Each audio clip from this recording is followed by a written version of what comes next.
Ever wondered how your request travels through a production-grade 3-tier app? Here's the full journey. User enters the domain in the browser. The browser starts DNS resolution. Basically, it's asking, what's the IP address for this domain? The DNS resolver takes over. That's the DNS server your device talks to, usually from your ISP, router, or something like Google DNS. Route 53 is AWS's DNS service that stores your domain's name servers. When a user enters a domain, the request hits the DNS resolver. The resolver checks Route 53 for the domain's name servers. Route 53 responds with the CloudFront distribution domain for your site. Finally, the resolver turns that CloudFront domain into the nearest edge location IP addresses. The browser now sends an HTTP request straight to the CloudFront Edge IP. CloudFront uses the SSL certificate from AWS Certificate Manager to enforce HTTPS and terminate the secure connection.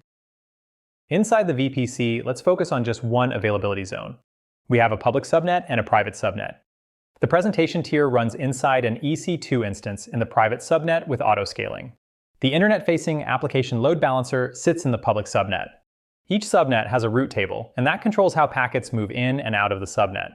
The NAT gateway in the public subnet lets private EC2 instances make outbound internet requests securely.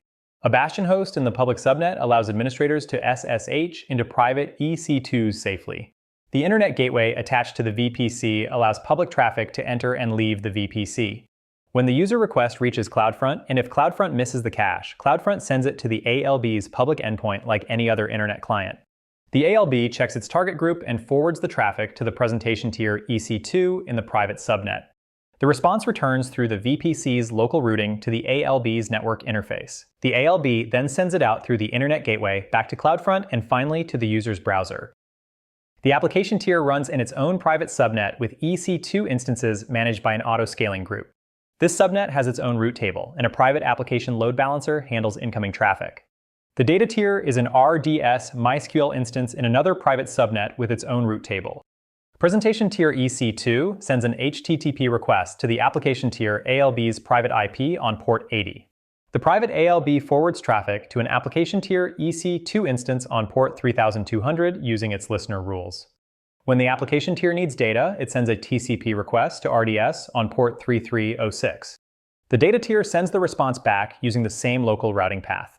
The application tier processes the data and returns it to the presentation tier through the private ALB, again using the same internal routing. CloudWatch logs collect application logs for monitoring and debugging, and CloudWatch alarms trigger auto-scaling actions to maintain healthy EC2 capacity. Here's the full architecture, deployed across 2 availability zones for true high availability. For the full hands-on build, check out the full tutorial on my channel.